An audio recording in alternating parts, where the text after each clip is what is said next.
I put this. Gonna need it.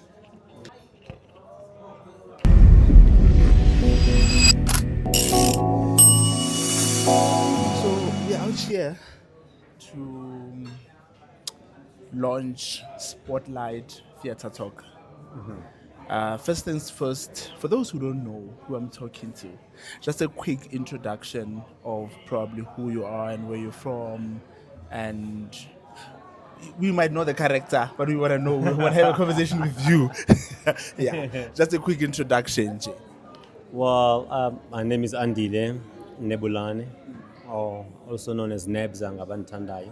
It's from my surname, Nebza Nebulane. Okay. I was given that name in high school and then Dakulanal. I'm an actor by profession, and I do many other things around the STEM, which is being an actor. I'm also a dialect and a dialogue coach on film sets. And I'm from Cape Town originally, a Pal. They say Kusema Plasin, so that's where I'm from. I'm relocated to Joburg 15 years ago. Yeah, so I work on screen, on stage, big and small screens. I've worked internationally. I think I've paid my dues, and then now I'm at the point where I'm very passionate also about sharing the gifts. I'm trying so hard to close the bridge between those who know and those who don't know, the bridge between the big cities and the small cities. I've got a number of projects I'm running between Mpumalanga and Eastern Cape as well. And yeah. What else do you want to know? I've played in my recent role, which people might remember or that might be fresh in people's eyes, is Detective Malinga on Generations: The Legacy. That's why I said people might know the character. Of course, yeah. So, yeah. And then I've played others and others and others, of course. So today we're spotlighting theatre talk. The Spotlight Theatre Talk. When last were you on stage, on the theatre stage? Uh, it was. Wait. When did you do? Damn, that's how long it was. So the last time I was on stage, on a theater stage, besides corporate theater. Yes. I'm talking theater stage was in 2018 in Montreal, in Canada. Oh, okay. That means I'm not too far from you. The last time I was on stage was 2019. It's a long time ago, but also. You're not too But far, yeah, it's a what long what time what ago. what theatre were you doing? Which play were you guys doing, and which character were you playing? In Montreal, I was doing a play called Ubuntu. It was a play that we collectively created with the Canadian cast. So it was 4 actors from South Africa and 4 actors from Canada. And it was produced by a company called Theatre Front in Toronto. It was a long, ongoing project. So it started back in 2003, and then we toured the Canada Young, and then there was a break. So the last run was in 2018 in Montreal, and then I was playing Java.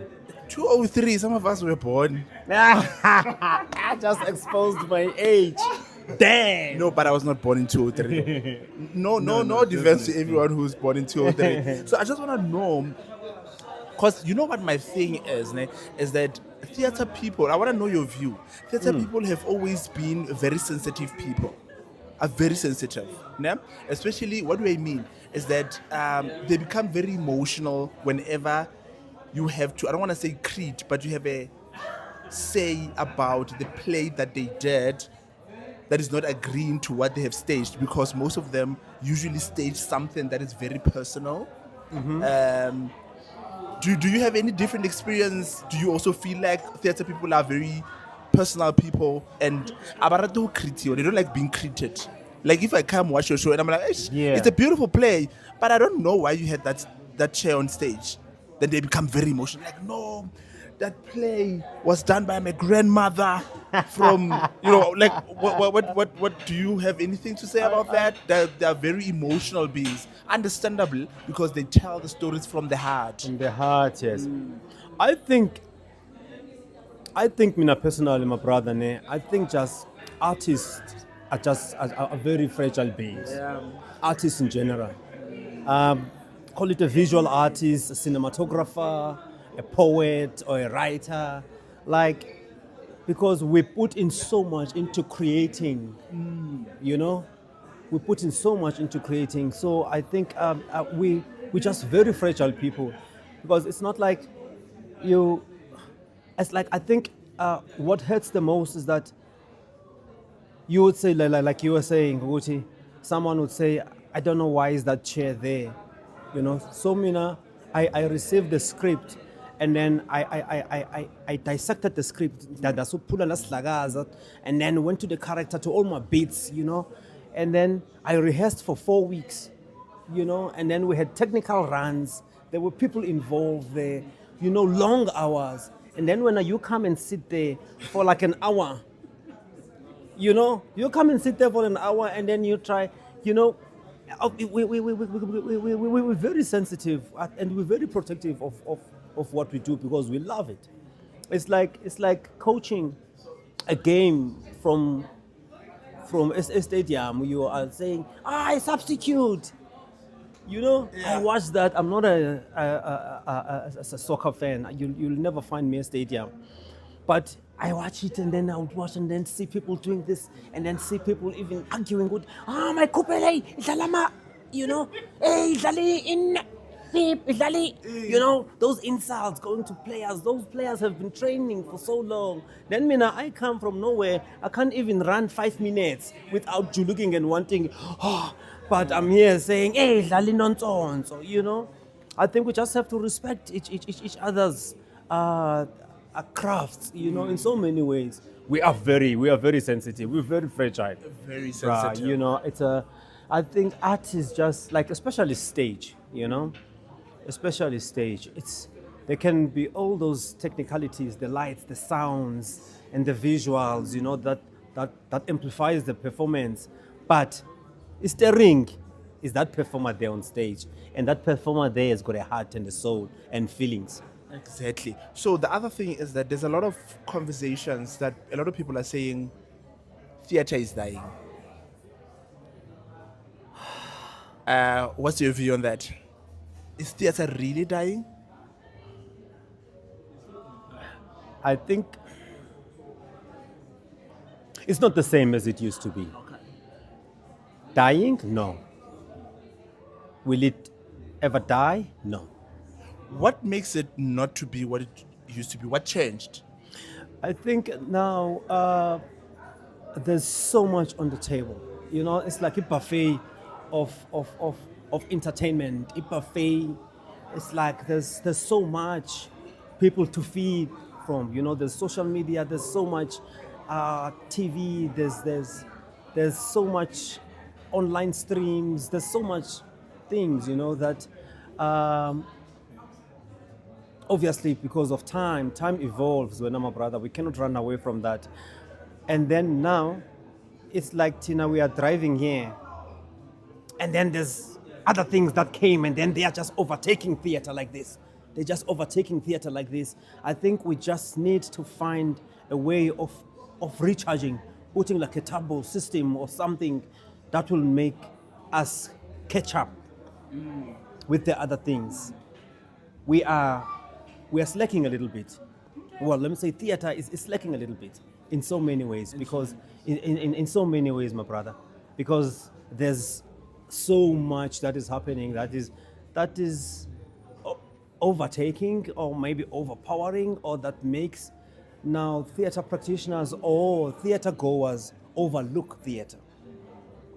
Because if there's something that I can watch on other streaming platforms, and I'm at home, and there's a theater going on, then I would choose that. If I'm just a general theater goer or I'm just a general audience member, you know what I mean? And I think the theater world or the industry, from all corners of the sector, from production, from marketing, from everything, we're still trying to figure out. We haven't really cracked it, talking about audience development as well. We haven't cracked how to win the audience yet. There used to be a time where if there's a show, like looking back, if there's a cinema happening, excuse me, at the Market Theatre, would know that a cinema is running from this day till that day at the Market Theatre, and they will sell out, even before they open. So now, I'm very observant. I come to an opening night, it's packed, right?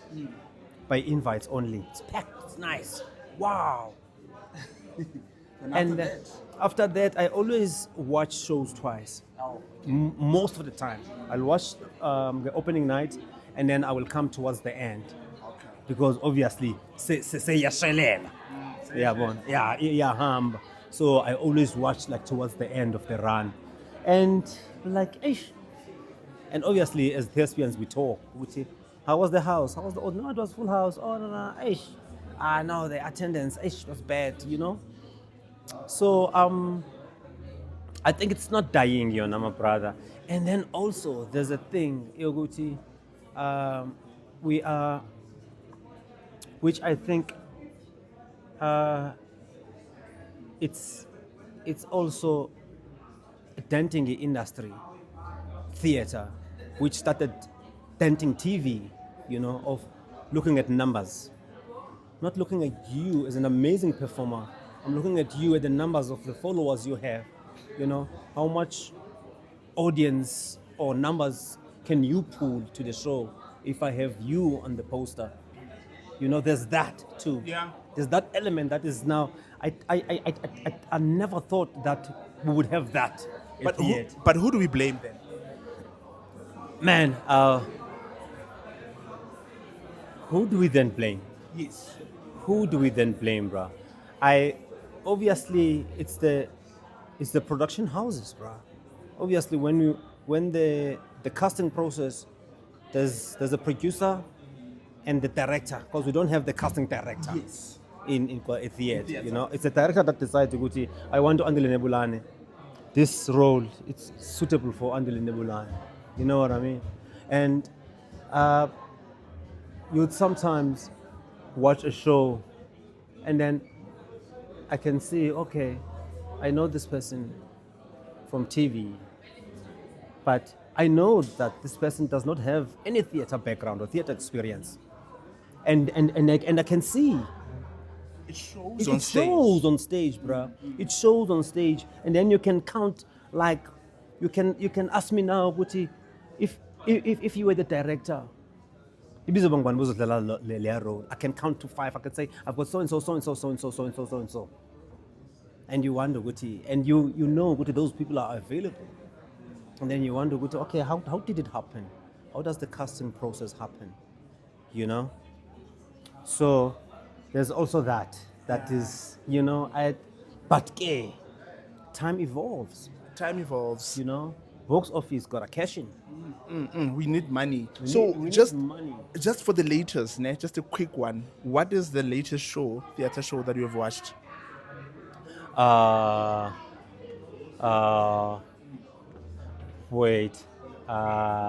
Watched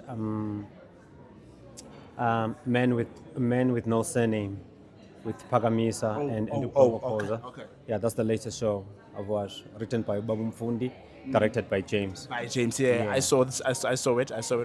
So yeah. And then, which theater? If you were to go back to theater, I know it's gonna be unfair, and it's gonna be. Don't say it's gonna be who casted me. Which theater would you like to do a comeback on? Joburg Theatre, Market Theatre, State Theatre. Let's cut down Cape Town because you're from there. Yeah. From the 3 ones in Johannesburg, Market Theatre, State Theatre, Joburg Theatre. Which one would you be like, I want to make a comeback in this theatre? Choose, man, Joburg Theatre. Wow, yeah, unfair. Because you're at Joburg Theatre. No. Not because it's at Joburg Theatre. I've never played a main theatre at Joburg. Okay. I think I played Elisedi before it was named Elisedi. Yeah. Okay. So are we? played all the other are you theatres. open? Are you gonna come back anytime soon? Are there any talks already of you? Because we want to see you on stage. No, We've for seen sure. you. Like you. When I get this question, Yoguti, when are you coming back to theater? I always say I never left. You know, I never left. I was just borrowed.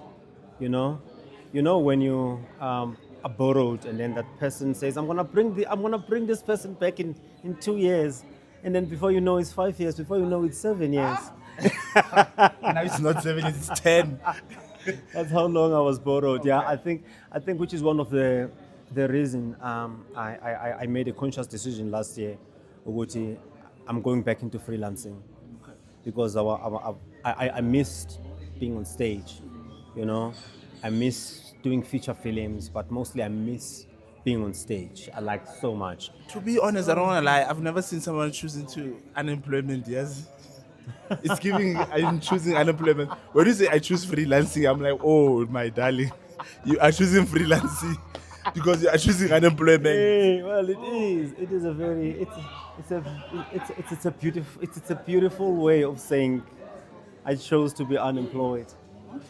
No man, I think Yeah, just but I'm definitely, and like I said, I think I'm not blowing my own horn. I think I paid my dues on stage, and then not that I'm done. Yeah. So I think I've anchored myself on stage and on screen. I'm now anchoring myself behind the scenes as a creator and a writer and a producer and a director. That's where I'm going towards. There's something I'm cooking collectively with Usbu Mamba, an amazing theater play, and yeah, we co-writing, and I've got a one-man show that I'm also putting together. It was stored somewhere while I was borrowed. now you are bringing it back. I'm bringing Opening it all the back, man. cupboards. I'm back like Mkola. We love it, man. I just want to say thank you so much, man, for joining us. We really appreciate it. Keep on doing amazing work, man. And we want to see you more into the theater. And we can't wait to see your episode. You also have an episode on the Spotlight Theater. No, it's coming. I haven't shot it yet. You haven't shot it yet. Okay. When you shoot, hopefully we will see it. Most definitely. I will really Most appreciate it, definitely. man. Thank you so much. And yeah, hopefully we'll see each other soon in this building. Of course, I'm forever here. Away. Thank you, my brother. Thank you. Sharp, sharp. Let me know the mic.